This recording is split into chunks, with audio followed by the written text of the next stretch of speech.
안녕하세요. 한 주간의 이슈를 쉽고 재밌고 날카롭게 풀어드리는 이슈체크 시간입니다. 김주영 기자입니다. 오늘도 막힘없는 경제 분석 김수원 MTN 기업경제센터장님과 함께하겠습니다. 안녕하세요. 네, 안녕하세요. SK 에코플랜트, SK건설에서 이름이 바뀌었습니다.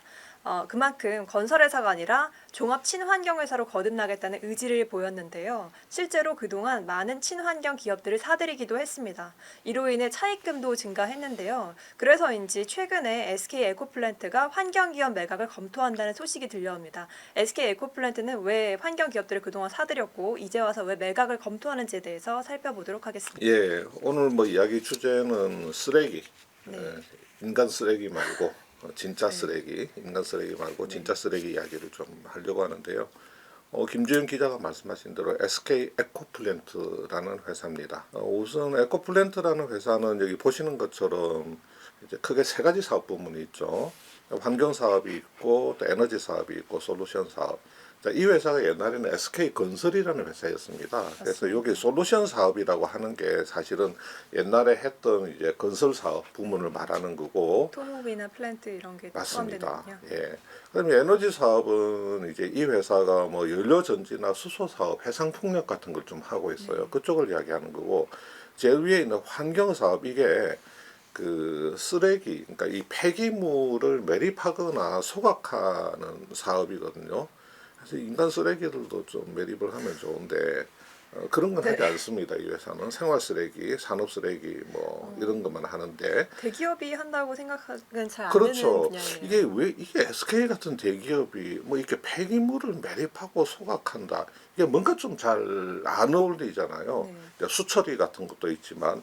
그래서 왜 이 회사가 좀 이런 SK 같은 대기업하고 어울리지 않는 그 폐기물 사업을 하게 됐으며 이제 왜 지금에 와서 갑자기 또 이제 이걸 또 팔겠다고 하는지, 왜 시작했고 왜 팔겠다고 하는지, 네. 거기에 얽힌 여러 가지 사연들, 또 SK그룹의 전반적인 리밸런싱이라고 하는 거하고 그 사업 구조 조정 재편하고는 또 무슨 관계가 있는지 그런 것들을 좀 이 시간에 좀 간단하게 말씀을 드리도록 그렇게 하겠습니다. 지난주쯤이었죠. 이런 기사가 이제 나왔죠. SK 에코플랜트 2조 친환경 자회사 통매각, 이런 기사가 나왔거든요. 맞습니다. 근데 이 기사가 사실은 이게 놀라우면서도 새삼스럽지가 않았어요. 예. 이게 참 이해가 안 되는 게 네. 술은 마셨지만 음주운전은 그렇죠. 지금 느낌인데요. 예. 이게 만취했지만 취하진 않았다. 약간 그런 느낌. 통매각 소식이 놀랍다는 거, 그리고 새삼스럽지 않다. 이게 이제 두 단어가 이게 약간 모순적이긴 한데, 이게 왜 그러냐면, 이 새삼스럽지 않다는 거는 무슨 말이냐면, 얘네들이 이걸 매각할 수밖에 없을 거라는 전망들이 많았다는 거예요. 그 전에도 계속 이야기가 나왔는데, 근데 설마 이거를 매각을 할까라는 반응, 그런 분석들이 있었거든요. 그런데 이제 매각한다고 하니까 그게 이제 좀 놀라운 거죠. 그래서 새삼스럽지는 않은데 조금 놀랍기는 하다. 그리고 이제 SK그룹의 리밸런싱이라는 게 또 작년에 우리 재계에 또 큰 화두였잖아요. 맞습니다. 근데 이 리밸런싱이 작년에 이제 종결된 걸로 생각을 했죠. 네. 대표적으로 이노베이션하고 ENS를 합병을 한다든지 그런 식의. 그래서 종결된 걸로 생각을 했는데 연초에 에코플랜트가 친환경 자회사 한 2조 정도 이걸 통매각을 한다니까, 뭐야 그러면 또 SK그룹의 리밸런싱이 앞으로 계속 되는 거냐 하는 또 궁금증이 생기고 있는 그런 상황인 것 같습니다. 우선은 이제 환경 폐기물 산업에 대해서 이제 간단하게 이렇게 말씀을 드리면, 우리 생활 폐기물, 이제 말하자면 이제 가정에서 나오는 것들이죠. 그다음에 의료 폐기물, 주로 병원에서 나오는 거, 이제 산업 폐기물, 기업체에서 나오는 폐기물, 이런 것들을 이제 매립하거나 소각하는 거, 또 우리 이제 수처리 시설, 폐수 처리 시설, 하수 처리 시설, 이런 걸 이제 우리가 환경 폐기물 산업이다 이렇게 이야기를 하잖아요. 2010년도부터 이 환경 폐기물 시장에서 이게 M&A가 엄청나게 활발했습니다. 그 당시에 그 외국계 사모펀드들이 이 국내 막 지방에 또 수도권에 산재해 있는 그 영세 폐기물 회사들을 엄청나게 막 인수를 해가지고 합병을 하는 거예요. 근데 이제 지방에 산재해 있던 그 영세 폐기물 회사라는 게 정말 규모도 좀 작고 막 이렇게 지역에서 이제 민원들이 많이 발생되는 회사들이잖아요. 네. 그리고 어떤 회사들은 어떤 조폭들이 이렇게 네. 그 사업을 또 하고 있었어요. 그러니까 이제 국내 기업들은 관심을 안 가지고 실제 이게 돈이 그렇죠. 됐을까 이렇게 생각이 네, 드는데요. 맞습니다. 이게 이제 뭐 양아치들이 이제 손대고 그러니까 이게 이제 국내 업계에서는 저거 뭐지? 그러니까 외국계 사모펀드들 뭐 이름만 들으면 알 수 있는 JP 모건이나 맥쿼리 또 뭐 앵커피나 어플만 이런 애들이 그 뭐 조그만 회사들을 막 폐기물 회사들 인수를 해가지고 막 합치고 이걸 이제 막 대형화를 시키고 기업화를 시키니까 쟤들 뭐 저런 걸 사냐 이런 그 눈으로 바라봤었거든요. 그런데 머니가 이게 된다. 진짜 머니, 예? 이게 돈이 됐던 거예요. 저 자식들 뭐니 했는데 머니가 된 거예요. 이게 이제 돈이 된 거죠. 이게 매출액 대비 에비타 마진율이 30%에서 80%까지 나오는 거예요. 아, 그러면서 이 폐기물 업체들이 막 밸류가 이제 엄청나게 올라가고 굉장히 수익성이 높은 이제 이 사업이 된 거죠. 자, 그렇게 해서 시간이 흘러가지고 한 10년 정도 흘렀습니다. 한 2020년도가 됐죠. 그러다 보니까 2010년도에 이렇게 폐기물 그 회사들을 인수하고 합병했던 이 사모펀드들도 이제는 엑시트를 해야 되잖아요. 사모펀드니까 자기들도 이제 팔고 나가야 됩니다. 자기도 팔고 나가야 되는데 이때 이제 우리 국내의 일부 기업들이 야 저거 괜찮은 사업인 것 같은데 이거 내가 해봐야 되겠다 그러면서 뭐 IS 동서라든지 뭐 태영건설이라든지 뭐 이런 데들이 사모펀드들이 내놓는 환경 폐기물 기업들을 인수를 하기 시작했죠. 그 중에 이제 SK 에코플랜트도 들어있었던 거예요. SK 에코플랜트도 들어있었는데 이 SK 건설이라는 회사가 그 무렵에 네. 친환경 기업으로의 전환을 선언하면서 회사 이름도 SK 에코플랜트로 바꾸거든요. 그러면서 2020년도부터 이 환경 폐기물 업체들을 글자 그대로 줍줍하는 거예요. 그냥 눈에 보이는 대로 그냥 뭐 주워 담는 겁니다. 뭐 대규모 차입을 했겠죠. 네. 뭐 돈을 이제 끌어들여 가지고 막 줍줍합니다. 그래서 그 에비타 대비해서 그러니까 회사가 벌어들이는 영업현금 창출 능력 대비해서 한 15배 정도 되는 가격으로 그래서 어떤 환경 폐기물 회사의 에비타가 뭐 한 100억이다. 그러면 이 회사가 1년에 창출할 수 있는 영업현금 흐름이 한 100억이다 그런 이야기거든요. 근데 그 15배를 인정을 해주면 한 1,500억 이렇게 인수를 하는 거죠. 근데 실제로 이 회사들을 인수를 할 때 거의 뭐 한 1조 정도에 가까운 그런 돈으로 인수를 하는데 이 SK 에코플랜트가 그 당시에 뭐 환경 폐기물 업체들을 너무 많이 인수를 하니까 이 폐기물 업체들의 그 거래 가격이 엄청나게 올랐어요. 그래서 국내 사모펀드들도 자기들도 뭐 환경 폐기물 업체 어떻게 좀 인수를 해보려고 들어가 보면 SK가 너무 높은 가격을 네. 지른 거예요. 그래서 이거 한 3천억이면 사겠다 싶은 회사들도 한 6천억, 7천억이 돼 있는 거예요. 싹쓸이를 했군요. 싹쓸이. SK에서 6천억, 7천억에 사겠다고 질러 넣은 거예요. 그래서 국내 사모펀드들도 굉장히 불만이 많았거든요. 그 당시에. SK 저 자식들, 이렇게 너무 이렇게 밸류에이션 올리는 거 아니냐. 불만이 많았었는데, 그때 보면 에코플랜트가 20년 11월 달에 그때 환경시설관리라고 하는 이 회사, 지금의 이제 리뉴어스라는 회사죠. 에코플랜트 자회사인데, 이게 전국 1,300개 하수 폐수 처리 시설하고 6개 소각장 운영하는 회사인데, 이걸 1조 500억에 삽니다. 네. 그 다음에 그 이후로 22년도 말까지 8개 회사를 인수를 해서 통합을 해요. 지금의 리뉴원이라는 에코플랜트 자회사인데 이것도 한 8,300억에 삽니다. 그리고 이거 말고도 뭐 이것저것 저 배터리 회사 뭐 이런 것들 인수하고 지분 인수하고 하는데 이것저것 다 합쳐서 한 4조 정도를 쓰는데 뭐 이런 것들이 이제 다 그 차입을 많이 일으켜서 샀던 회사들인데 지금 팔겠다고 하는 회사가 지금 여기서 보시는 것처럼 리뉴어스라고 하는 회사하고 리뉴원이라는 회사. 예. 4조 중에 거의 절반의 절반 정도 분량을 돼요. 판다는 거네요. 그렇죠. 예. 이거를 이제 매각을 하겠다고 하는 겁니다. 근데 SK 에코플랜트가 저환경 폐기물 회사들을 인수를 하고 또 친환경 기업 전환을 선언했던 그 이면에는 IPO가 있었어요. 이제 증시 상장 문제가 있었는데 이 회사가 원래는 건설 회사였잖아요. 네, SK 이 건설. 건설업만으로는 상장 밸류에이션이 안 나오는 거야. 뭐 국내에 많은 건설사들이 상장되어 있으니까 이 국내 상장 건설사들을 비교 기업으로 해가지고 얘네들 밸류에이션을 에코플랜트에 적용을 하게 되면 이 상장으로 재미를 볼 수가 없는 네. 거예요. 뭐 건설은 밸류에이션이 안 나와. 그러니까 보니까 야 환경 폐기물 업체들이 지난 10년간 너무너무 잘 성장했으니까 이거 앞으로도 계속 잘 성장할 거다. 그리고 명분도 좋다. SK그룹 전체적으로 최태원 회장이 탄소 중립, 탄소 절감 선언을 하고 있는 분위기에서 야 우리가 이 환경 폐기물 업체를 인수를 하고 또 폐배터리 기업을 인수를 하고 또 미래 수소 에너지 사업 같은 걸 하면 이 IPO 할 때 IPO 밸류에이션도 받기도 좋고 명분도 있고 하니까 이 환경 폐기물 업체들을 막 줍줍하듯이 했던 그런 배경이 있는 거예요. 네. 그런데 그거 인수하고 나서 자 에코플랜트의 그 재무적인 상황을 한번 봅시다. 여기 2020년부터 이제 본격적인 그 M&A를 했잖아요.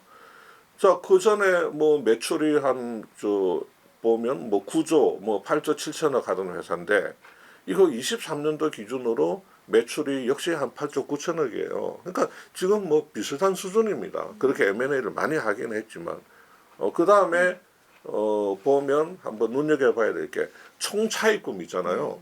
이게 2019년도에 총차입금이 1조 수준이었는데 지금 24년도 9월 기준으로 얼마로 늘어났습니까? 지금 6조 원 이상인가 보면 다 네, 그동안 돈 6조 빌려서 4천억으로 샀다는 늘어난 거고. 거예요. 지금 한 6배 정도 1조에서 지금 6조 네. 넘어가는 그 총차입금을 가지게 되었고 이 총차입금에서 회사가 보유하고 있는 현금을 차감하면 순차입금이 되잖아요. 순차입금도 19년도에 한 2천억 있던 순차입금이 5조 지금 이상으로 얼마입니까? 늘어났군요. 5조. 지금 한 5조 1,473억.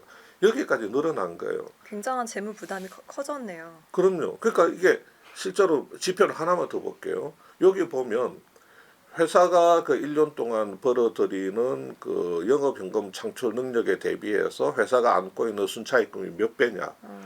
19년도에 0.4배밖에 안 됐어요. 0.4배밖에 안 되는 회사였는데 1배도 아니야. 그냥 0.4배밖에 안 되는 회사였는데 지금은 한 10배 정도 됐단 말이야. 그러니까 회사가 1년 동안 벌어들일 수 있는 영업현금 흐름 창출 능력, 영업현금 흐름 대비해서 회사가 안고 있는 순차입금이 10배란 말이에요.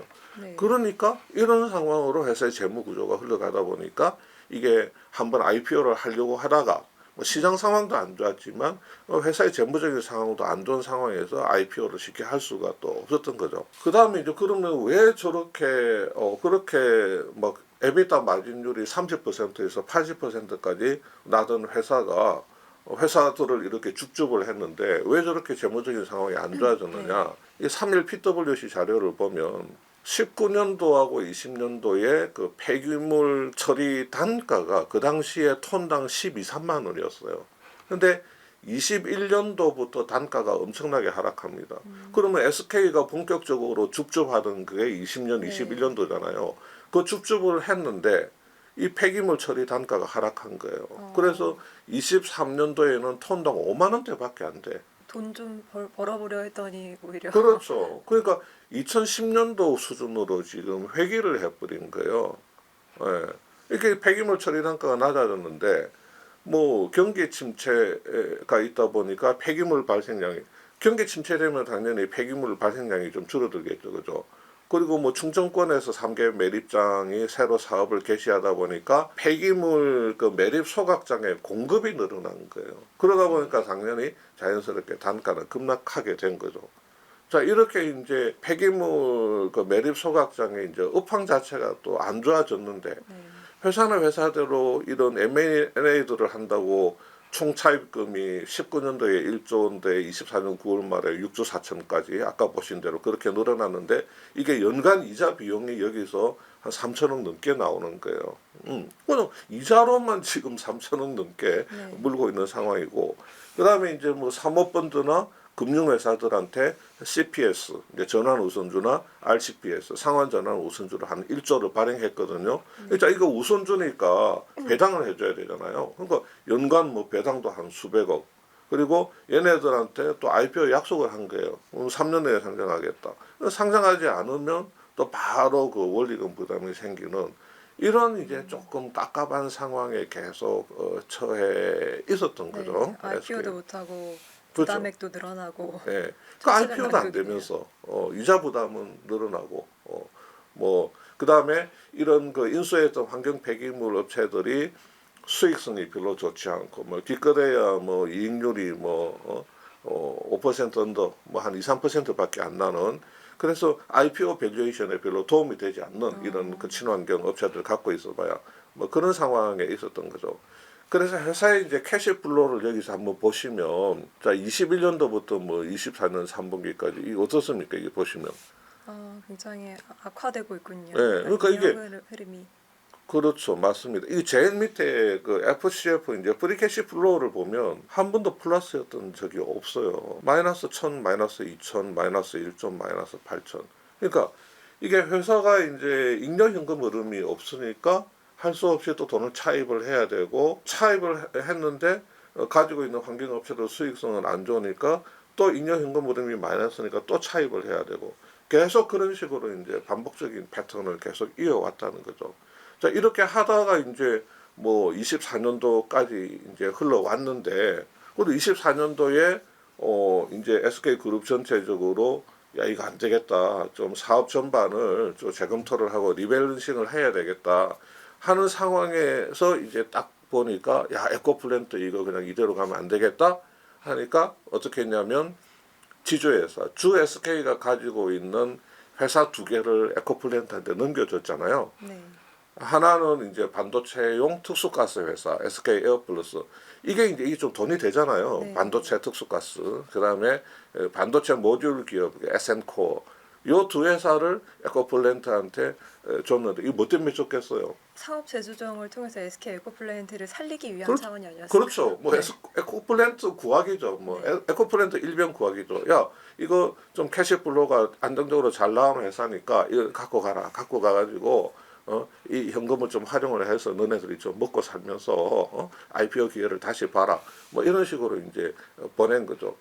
그러니까 에코플랜트 입장에서는 자 에어플러스하고 에센코어 반도체 관련 회사를 받았고 그 다음에 폐배터리 재활용 SK 테스라는 회사를 가지고 있고 그 다음에 수소 에너지를 하는 그 블룸 SK 퓨얼셀이라는 회사를 갖고 있으니 그 다음에 친환경 회사는 저거는 수익성이 떨어지니까 저거는 떼버리면 결과적으로 이 회사는 약간 반도체 서비스 그렇죠. 회사가 되는 거군요. 예, 반도체 서비스 중심 회사로 이제 전환을 하려고 하는 게 아닌가 지금 업계에서는 그렇게 보고 있죠. 이게 또 나중에 그 IPO 밸류에이션에도 이게 유리한 거지. 그 친환경 저거 들고 있어봐야 밸류에이션에 유리하지 않다. 뭐 이렇게 이제 보고 있는 거죠. 그래서 이제 이게 전반적으로 SK그룹 전체의 리밸런싱, 그 굵직했던 리밸런싱을 보면 주 SK는 우리가 본 것처럼 SK 반도체 에코플랜트 관련 구하기. 에코플랜트로 지원을 해주고 그다음에 요 이노베이션은 자회사로 배터리 회사 온을 가지고 있잖아요. 또 온 이거 먹고 살려고 이노베이션이 가지고 있던 그 캐시플로우가 좋은 회사를 한 두 개인가를 온에다가 이렇게 합병시켜 줬잖아요. 네. 그리고 이제 이노베이션에는 또 ENS를 또 이렇게 합병시켜 주는 이런 형태로 작년에 이제 요거 말고도 이제 많은 사업 조정이 있기는 했는데 눈에 두드러지는 것으로는 이런 이제 사업 조정이 이렇게 있었던 거죠. 자, 그런데 사실 뭐 이 에코플랜트가 환경 사업을 이거 팔 거다 하는 이야기는 한 1, 2년 전부터 계속 있어 왔습니다. 그 당시에 뭐 이렇게 보면 24년 3월 달에 뭐 인베스터 조선이라는 데서 모호해진 SK 에코플랜트 환경 사업 안고 가자니 계륵, 팔자니 정체성 혼선 뭐 이런 기사도 있었고 그 다음에 그보다 좀 앞서서 23년도 말쯤에 뭐 톱데일이라는 데서도 보면 그 에코플랜트가 지금 좀 팔면 비싼 값에 팔 수 있을 가능성이 있는데 뭐 이런 식으로 그 업계를 취재를 해서 기사를 쓴 적이 있었거든요. 네. 그러니까 이제 그때 이미 이제 이 에코플랜트의 환경 사업은 이건 좀 안 되겠다, 이거 팔아야 되지 않겠느냐 하는 이야기들이 이제 계속 있었던 거고, 제가 최근에 취재를 해보니까 지금 에코플랜트에 이제 그 환경 폐기물 기업들 인수하겠다고 지금 적극적으로 액션을 보이는 데가 칼라일, 그 다음에 KKR, 그 다음에 요 두 군데는 이제 해외고, 국내에 이제 스틱 인베스트먼트, 네. 요 세 군데가 지금 맹렬하게 지금 달라붙고 있는 네. 모양이에요. 그래서 요 세 군데에 3파전이 예상될 거다. 예. 네. 어젯밤에 어젯밤에 굉장히 보고, 따끈따끈한 소식이네요. 어젯밤에 네. 술자리에서 네. 취재한 아. 상황입니다. 그래서 SK 에코플랜트에서는 공식적인 회사 입장을 물어보니까 네. 작년부터 PE들이 경쟁적으로 제안을 하긴 예, 했으나 예, 예. 자신들이 결정은 한 게 아니다, 초기 단계일 것 같다라고 얘기를 했지만 실질적으로 시장에서는 이미 몇 파전이다 이런 얘기까지 나오고 있는 거고요. 네, 맞습니다. 예, 지금 그런 상황이고요. 지금 한 가지 약간 그 SK 에코플랜트에 좀 도움이 되는 것은 3일 PwC 분석으로는 올해 그 환경 폐기물 업황이 그 턴어라운드에 대한 기대감이 있대요. 그래서 단가가 조금 올라갈 수 있겠군요. M&A가 조금 활발해질 거다 하는 네. 전망이 나와 있더라고요. 왜 그러냐면 26년도부터 이 수도권 매립지에 그 생활 폐기물 직매립이 금지된답니다. 그러니까 직매립이 안 되니까 이거 소각해야 되겠죠. 네. 그러니까 소각 물량 증가가 예상되고, 그 다음에 이 사모펀드들의 이게 드라이 파우더, 그러니까 그 미집행 약정액, 그러니까 이제 LP들 투자자들이 필요하면 돈을 쏴주겠다고 약정한 금액들이 엄청나게 많아요. 돈이 많은 상황이군요. 예. 사건들이. 최근에 PE 쪽에 일하는 분들 이야기 들어보면 그 굵직한 PE들은 돈이 엄청나게 아직도 많이 들어오고, 이 LP들이 필요하면 돈을 쏴주겠다. 그러니까 이게 돈이 안 도는 데는 안 도는데, 이런 사모펀드 쪽으로는 지금 돈이 엄청나게 지금 들어가고 있습니다. 요게 많다 보니까 이 PE들도 이 드라이 파우더가 많다 보니까 이거 소진을 해야 되는데, 야 어디가 좋을까 보니까 폐기물 업체들이 올해 턴어라운드 해, 그럼 여기다가 좀 돈을 쏠까 할 가능성이 있다는 거죠. 그래서 이제 이쪽 업계의 M&A가 이제 좀 활발해질 수가 있고, 지금 폐기물 시장이 그동안 한 10수년간에 걸쳐서 기술이 좀 발전해가지고 요 운영 효율만 조금 가미를 하면 그 외형 성장이나 수익성 개선을 통한 기업 가치 제고가 가능할 거다. 그렇게 되면 이쪽 그 폐기물 업체의 그 M&A가 좀 활성화되는 것 같으면 에코플랜트가 지금 팔게 되면 손해 안 보고 팔 가능성도 제대로 팔 수 있겠군요. 있을 거다. 이런 이야기가 있는데, 근데 어제 이제 제가 들은 이야기는 쉽지 않을 거다. 왜냐하면 SK 에코플랜트가 처음에 살 때 워낙 비싸게 샀어요. 그러니까 에비타 뭐 배수 기준으로 15배에서 막 한 20배까지도 주고 샀기 때문에 적절한 가격으로 샀어야지 지금 좀 남기고 팔 수가 있을 텐데, 워낙 그때 좀 비싸게 사다 보니까 지금 그냥 본전치기 정도 하면 잘한 거고, 아마 본전치기도 못할 가능성이 있다. 뭐 이런 이야기가 어제 이제 그 IB업계 쪽 분들하고 이제 밥 먹다 보니까 그런 이야기가 많이 나오더라고요. 그러니까 이제 좀 분위기는 나쁘지는 않는 것 같은데, 워낙에 옛날에 살 때 비싸게 사다 보니까 제값 받고 이제 팔기는 어렵겠다. 뭐 이런 이야기가 뭐 있는 것 같습니다. 네, 지금까지 SK 에코플랜트가 친환경 사업을 왜 그렇게 경쟁적으로 사들였는지, 또 지금 왜 매각을 검토하게 되었는지에 대해서 알아봤습니다. 신사업을 검토하는 와중에 IPO 밸류에이션에 대한 영향이 있었다는 해석이 나온다는 점도 살펴봤고요. 지금의 재무 부담을 고려하면 미래 성장 동력을 친환경 사업에서 반도체 사업으로 바꿀 수 없었던 이유도 있었다. 이 부분도 함께 알아봤습니다. 네, 오늘도 말씀 감사합니다. 네, 감사합니다.